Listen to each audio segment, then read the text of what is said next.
Mamdani on July 4th posted the following: America is beautiful, contradictory, unfinished. I am proud of our country, even as we constantly strive to make it better, to protect and deepen our democracy, to fulfill its promise for each and every person who calls it home. Happy Independence Day. No kings in America. Okay. So JD Vance weighs in, and this is on camera at a dinner at the Claremont Institute on Saturday. Watch. There is no gratitude in those words. No sense of owing something to this land and the people who turned its wilderness into the most powerful nation on earth. Zohran Mamdani's father fled Uganda when the tyrant Idi Amin decided to ethnically cleanse his nation's Indian population. Mamdani's family fled violent racial hatred, only for him to come to this country, a country built by people he never knew, overflowing with generosity to his family, offering a haven from the kind of violent ethnic conflict that is commonplace in world history, but it is not commonplace here. And he dares, on our 249th anniversary, to congratulate it by paying homage to its incompleteness and to its, as he calls it, contradiction. I wonder, has he ever read the letters from boy soldiers in the Union Army to parents and sweethearts that they'd never see again? Has he ever visited the gravesite of a loved one who gave their life to build the kind of society where his family could escape racial theft and racial violence? Has he ever looked in the mirror and recognized that he might not be alive were it not for the generosity of a country he dares to insult on its most sacred day? Who the hell does he think that he is? Wow. Go JD. I loved that.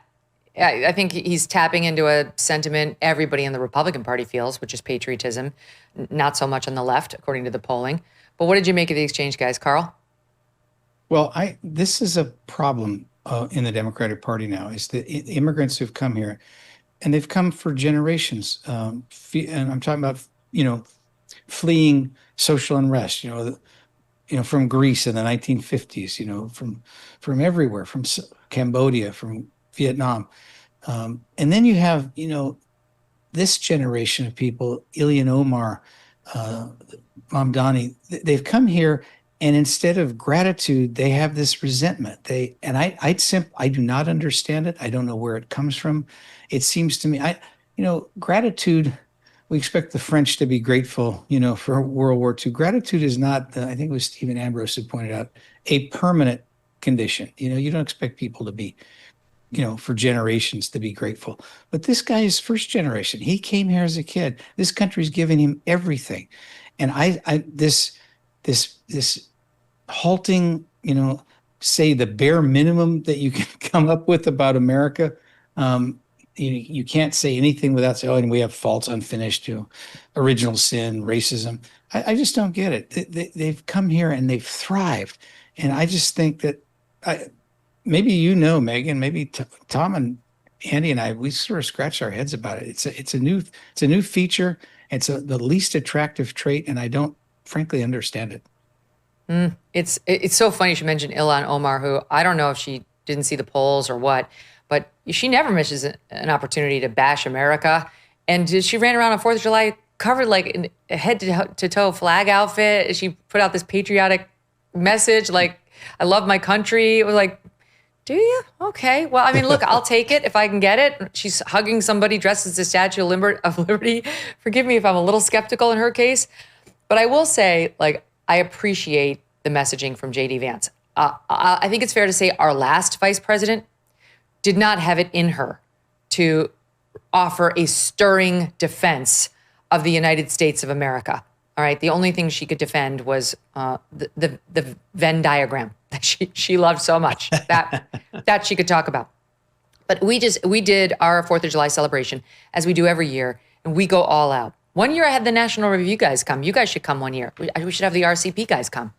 But you have to dress up in a costume, okay? We had some special guest stars, some of whom you might know. Joe Concha was there of Fox News. Ed Gillespie, you know him, ran for governor of Virginia, almost won, former Bush guy.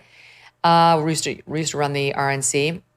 And we had a bunch of friends come. So we all dressed up. I'll show you the pictures.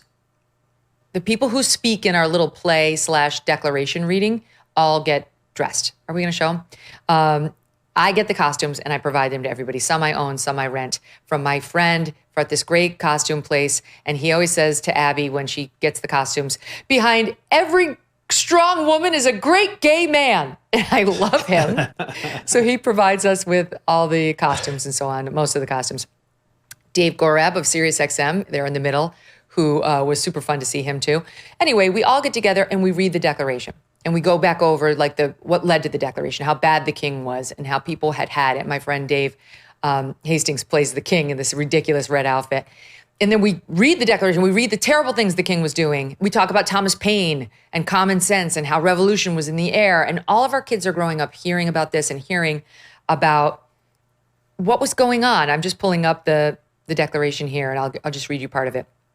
When they're really getting going, the founders in this document written by Thomas Jefferson. But when a long train of abuses and usurpations pursuing invariably the same object evinces a design to reduce them, meaning people, reduce people, under absolute despotism, it is their right, it is their duty to throw off such government and to provide new guards for their future security. Such has been the patient sufferance of these colonies, and such is now the necessity which constrains them to alter their former systems of government. And we go on.